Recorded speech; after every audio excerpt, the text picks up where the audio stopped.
Ta'ala ingin menceritakan kepada kita, kalau kita baca Al-Quran, fa'tabiru, ambil pelajaran bagaimana jahatnya Bani Israel. Kenapa kita dapat pahala membunuh cicak? Karena ternyata ketika Nabi Ibrahim alaihissalam dibakar, maka ketika itu cicak ikut meniup, menghembus api itu supaya semakin besar. Itulah salah satu yang disebutkan Nabi SAW. Walaupun secara medis dan kesehatan, andai ada orang tidak percaya kepada hadis, tidak percaya kepada ayat, dia tetap juga akan membunuh cicak. Karena cicak membawa materi, jari-jarinya melekat ke makanan, banyak virus. Tapi ada cerita di balik itu, bahwa dia ikut berkontribusi, walaupun hanya dengan hembusan napasnya, ikut membakar Nabi Ibrahim alaihissalam. Sementara burung pipit, ketika Nabi Ibrahim dibakar, harriquhu, nyalakan api, bakar dia. Burung pipit datang membawa setetes dua tetes air. Setetes dua tetes air yang dibawa oleh burung pipit untuk memadamkan api yang membakar Nabi Ibrahim tidak ada pengaruhnya. Lalu binatang yang lain bertanya, wahai burung pipit, untuk apa kau bawa dua tetes air memadamkan api yang bergejolak membakar Nabi Ibrahim? Kata burung pipit, aku tidak melihat efeknya, tapi aku hanya berharap ketika nanti di hadapan Allah waktu ditanya, apa yang sudah kau lakukan ketika mereka membakar Ibrahim? Aku sudah melakukan sesuatu. Ketika Nabi Musa alaihissalam membawa Bani Israel menyeberang Laut Merah, bagaimana penderitaan yang dialami oleh Nabi Musa alaihissalam? Mereka bertemu dengan sekelompok manusia yang menyembah berhala. Lalu apa kata Bani Israel meminta kepada Musa? Ya Musa, ij'al lana ilahan kama lahum alihah. Wahai Musa, buatkanlah kami Tuhan seperti Tuhan-Tuhan mereka dalam bentuk berhala. Begitulah kurang ajarnya Bani Israel kepada Nabi utusan Allah Subhanahu wa ta'ala. Hari ini sejahat-jahatnya umat Nabi Muhammad SAW, belum pernah ada yang menantang Ustadz, tolong buat kami Tuhan seperti Tuhan mereka. Andai tidak percaya kepada Ustadz, paling mereka hanya akan diam saja. Tapi kisah ini diabadikan dalam Al-Quran. Surat yang pertama Al-Fatihah, surat yang kedua Al-Baqarah.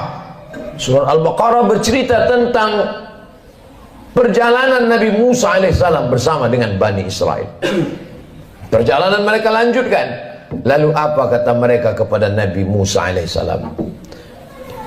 Ya Musa, lan nu'mina laka hatta narallaha jahrah. Lan, kami tidak akan beriman percaya kepadamu hatta narallaha jahrah, sampai kami melihat Tuhan secara nyata. Sebelum Tuhan itu terlihat nyata, kami tidak percaya kepadamu wahai Musa. Begitulah tingkah pola mereka kepada Nabi utusan Allah Subhanahu wa ta'ala. Ke negeri kita di Nusantara cukup dikirimkan Allah wali-wali saja. Wali Songo di Pulau Jawa, para alim, para ulama. Tidak perlu Nabi. Menunjukkan dokter spesialis yang datang ke rumah orang kaya, satu sisi menunjukkan kehebatan, tapi di sisi lain juga menunjukkan bahwa ada penyakit kronis yang sulit untuk disembuhkan oleh dokter biasa. Begitulah Nabi Musa yang amat sangat kuat, sangat hebat berhadapan dengan Bani Israel yang tingkat kejahatannya juga luar biasa. Di gurun pasir tidak ada tanaman tempat bernaung dan berlindung.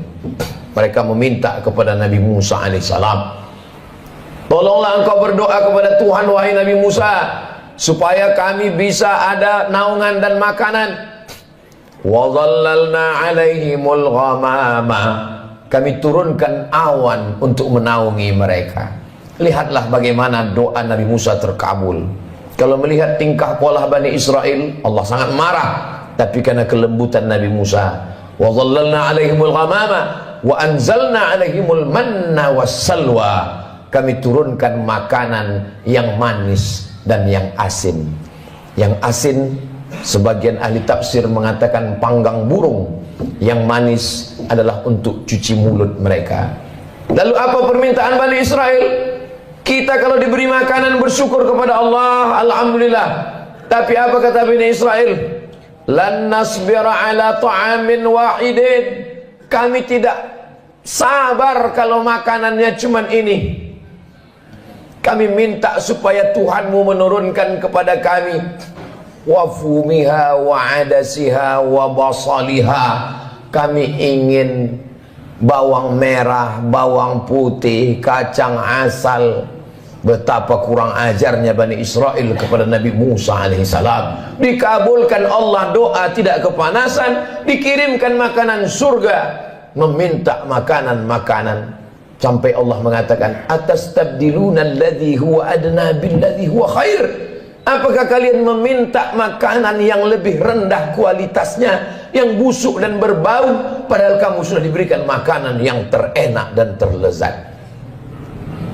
Semakin orang paham membaca Al-Quran, terkejut atas perlakuan Bani Israel yang hari ini sudah menjadi sebuah negara. Negara itu bernama Israel. Hari berganti, musim berubah, zaman sudah modern, tapi tingkah, pola, cara mereka bertindak sudah disebutkan dalam Al-Quran 1445 tahun yang lalu. Begitulah Allah Subhanahu wa ta'ala ingin menceritakan kepada kita. Kalau kita baca Al-Quran, fa'tabiru, ambil pelajaran bagaimana jahatnya Bani Israel. Bani Israel ketika Allah Subhanahu wa ta'ala memerintahkan kepada mereka untuk berperang bersama Nabi Musa alaihissalam. Apa kata mereka Bani Israel? Idhab anta wa rabbuka faqatila inna hahuna qa'idun. Wahai Musa, pergilah engkau berperang bersama Tuhanmu. Inna hahuna qa'idun. Kami di sini duduk-duduk saja. Kalau kau mau perang, pergilah perang. Pergilah engkau berperang bersama Tuhanmu. Kami tak akan mau bersama engkau, wahai Musa alaihissalam. Berbeda dengan umat Nabi Muhammad sallallahu alaihi wasallam. Kalau diajak untuk berperang, mereka rela, karena prinsip hidup mereka adalah iskariman. Kalau hidupnya hidup mulia, au mut syahidan. Kalau matinya adalah mati syahid. Begitu juga ketika bala tentara pasukan Firaun mengejar mereka dari belakang. Mundur ke belakang, mati dibunuh Fir'aun. Maju ke depan, tenggelam di Laut Merah. Ketika itu apa yang mereka katakan kepada Nabi Musa? Ya Musa, inna lamudrakun. Kita akan tertangkap Musa. Kita akan ditangkap oleh pasukan, ya ditangkap oleh pasukan Fir'aun beserta bala tentaranya, wahai Musa. Ketika itu Nabi Musa menjawab, kalla, sekali-kali tidak. Inna ma'iyya rabbi sayahdin. Aku akan selalu bersama dengan Allah Subhanahu wa ta'ala. Coba bandingkan jawaban Nabi Musa dengan jawaban Nabi Muhammad sallallahu alaihi wasallam ketika berada di dalam Jabal Sur saat akan hijrah ke kota Al-Madinah Al-Munawwarah dari kota Makkah Al-Mukarramah. Apa kata Nabi Muhammad SAW kepada sahabatnya Sayyidina Abu Bakar Siddiq? Abu Bakar ketakutan. Seandainya orang kafir musyrik itu menoleh ke bawah, la absarana, mereka akan melihat kita, mereka akan menangkap kita, wahai Muhammad. Kata Abu Bakar Siddiq berdua di dalam gua di Jabal Sur. Apa kata Nabi Muhammad menangkan Abu Bakar? La tahzan, jangan kau sedih, jangan kau takut, jangan kau cemas. Innallaha ma'ana, Allah bersama dengan kita. Nabi mengatakan kepada Abu Bakar, Allah bersama kita. Tapi Nabi Musa tidak berkata demikian. Allah bersamaku, tidak bersama kalian. Sahabat Nabi Muhammad ketakutan, Nabi Muhammad menenangkan orang ketakutan. Sahabat Nabi Musa menakut-nakuti. Maka Nabi Musa berkata, Allah bersamaku, tidak bersama dengan kalian. Segala yang diceritakan Allah dalam Al-Quran, yang selama ini orang hanya membaca tulisan di atas kertas, hari ini mata melihat, menyaksikan. Untuk peduli kepada Palestina, tidak perlu menjadi seorang muslim, tidak perlu menjadi orang Islam, cukup menjadi manusia saja. Hari ini Allah ingin menyingkapkan tabir betapa Allah menunjukkan kebatilan, tapi sampai masanya nanti pertolongan Allah Subhanahu wa taala akan datang. Kenapa kita dapat pahala membunuh cicak? Karena ternyata ketika Nabi Ibrahim alaihissalam dibakar, maka ketika itu cicak ikut meniup, menghembus api itu supaya semakin besar. Itulah salah satu yang disebutkan Nabi SAW. Walaupun secara medis dan kesehatan, andai ada orang tidak percaya kepada hadis, tidak percaya kepada ayat, dia tetap juga akan membunuh cicak. Karena cicak membawa materi, jari-jarinya melekat ke makanan, banyak virus. Tapi ada cerita di balik itu, bahwa dia ikut berkontribusi, walaupun hanya dengan hembusan napasnya, ikut membakar Nabi Ibrahim alaihissalam. Sementara burung pipit, ketika Nabi Ibrahim dibakar, harriquhu, nyalakan api, bakar dia. Burung pipit datang membawa setetes dua tetes air. Setetes dua tetes air yang dibawa oleh burung pipit untuk memadamkan api yang membakar Nabi Ibrahim tidak ada pengaruhnya. Lalu binatang yang lain bertanya, wahai burung pipit, untuk apa kau bawa dua tetes air memadamkan api yang bergejolak membakar Nabi Ibrahim? Kata burung pipit, aku tidak melihat efeknya, tapi aku hanya berharap ketika nanti di hadapan Allah waktu ditanya, apa yang sudah kau lakukan ketika mereka membakar Ibrahim? Aku sudah melakukan sesuatu. Jangan pernah menganggap sepele perbuatan kita hari ini. Kita tak bisa datang ke Palestina memakai baju perang, tapi kalau kita berkumpul bersama, mengumpulkan dana, duit itu akan dikirim melalui lembaga yang terpercaya, di antaranya dompet duafa, untuk membeli susu bayi, untuk membeli selimut, untuk membuat sumur bor supaya mereka bisa makan dan minum. Maka bantuan itu sama seperti tetesan burung pipit yang memadamkan api Nabi Ibrahim alaihissalam. Jangan pernah tertawa melihat kebatilan. Kalau belum pernah bisa membela Palestina dengan nyawa, dengan harta, jangan pernah mentertawakan. Karena dulu 1945 ketika kita Presiden Insinyur Soekarno, Bung Hatta memproklamirkan kemerdekaan Indonesia, di antara umat di dunia ini yang mendukung kemerdekaan kita adalah Imam Amin Al-Husaini, seorang mufti. Jabatan tertinggi di Palestina dalam bidang agama dipegang oleh mufti. Mufti Amin Al-Husaini adalah orang pertama yang mengakui kemerdekaan Republik Indonesia. Amerika menolak kemerdekaan kita karena bersekutu, bersekongkol dengan Belanda. Tapi Palestina, mereka adalah orang yang memberikan support, doanya, pengakuan.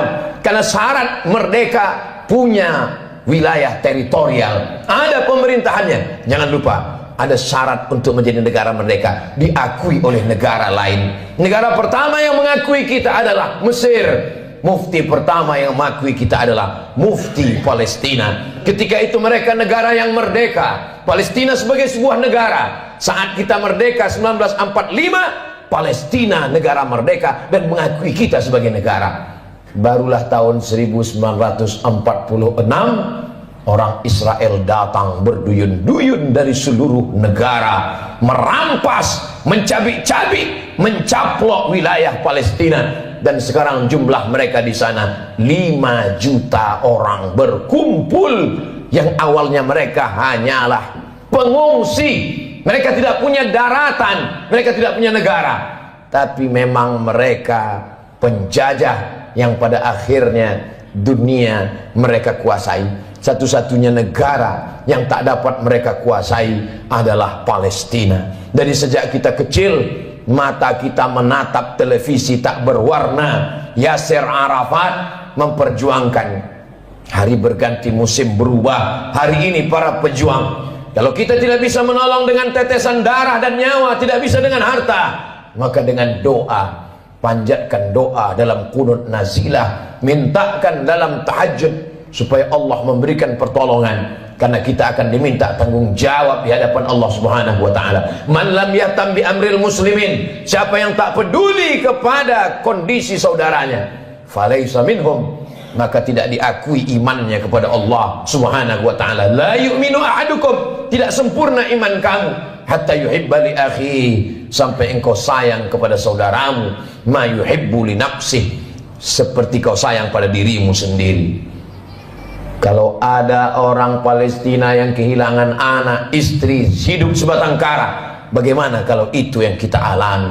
Kalau ada orang Palestina yang hancur rumahnya, kelaparan, tempat makannya dibakar mereka kebunnya, bagaimana kalau itu terjadi pada diri kita? Iman kita belum sempurna sebelum kita bisa merasakan perasaan yang sama seperti yang dirasakan oleh saudara kita. Kita tidak menjadi marah membabi buta, kita tidak menjadi orang yang amat sangat keras kepada sesama, tapi justru kita menjaga persatuan, kesatuan, mendoakan, mensupport, menjadi orang yang lebih baik di hadapan Allah Subhanahu wa taala, melihat apa yang dialami oleh saudara-saudara kita.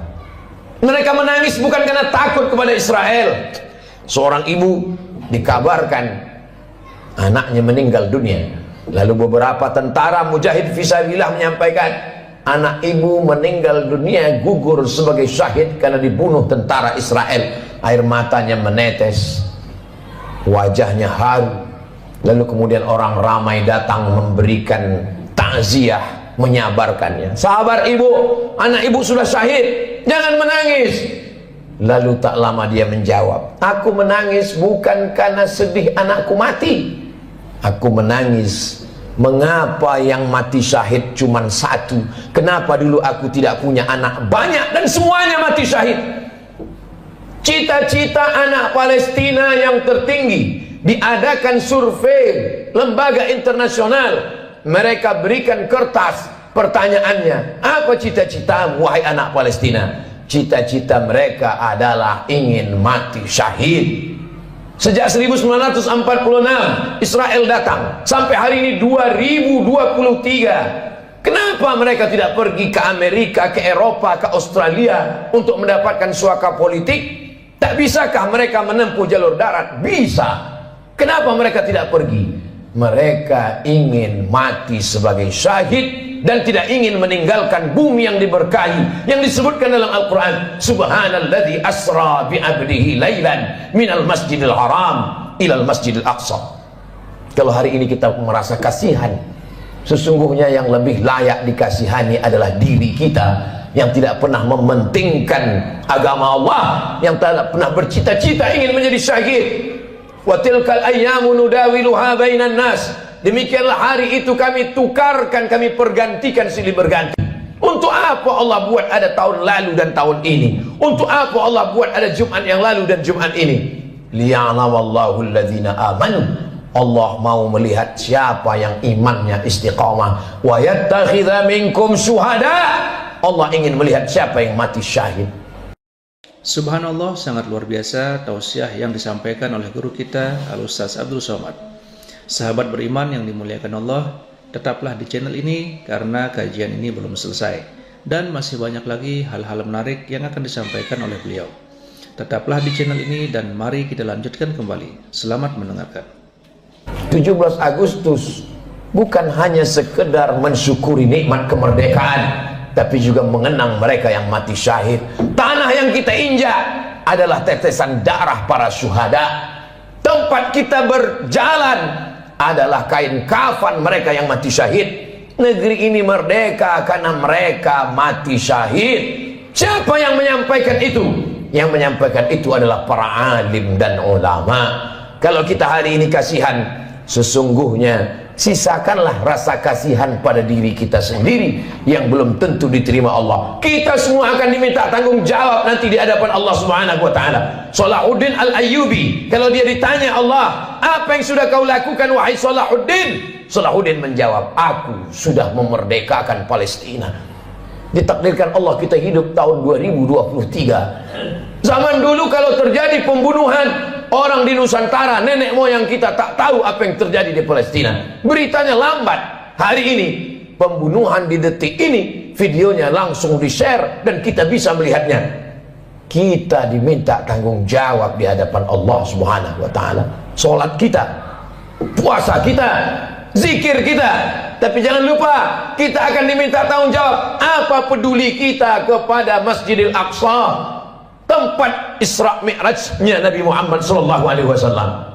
Mudah-mudahan Allah mengampuni segala dosa-dosa, kekhilafan dan kesilapan kita. Kita ajarkan kepada anak-anak kita tentang peduli kepada Palestina, tentang peduli kepada Masjidil Aqsa, tentang peduli kepada agama Allah Subhanahu wa taala. Barakallahu li wa lakum fil Qur'anil azim wa nafa'ani wa iyyakum bima fihi minal ayati wadh-dhikril hakim wa taqabbala minni wa minkum tilawatahu. Innahu huwal ghafurur rahim.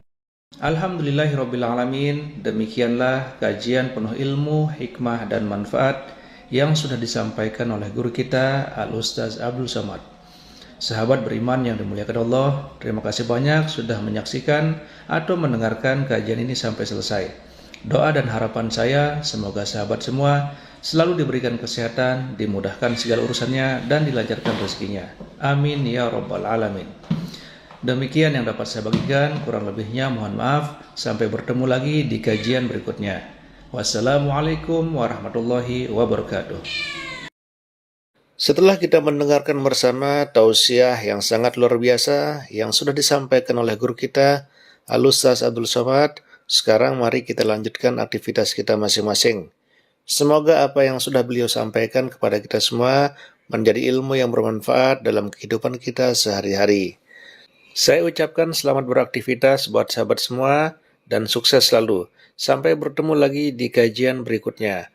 Wassalamualaikum warahmatullahi wabarakatuh. Assalamualaikum warahmatullahi wabarakatuh.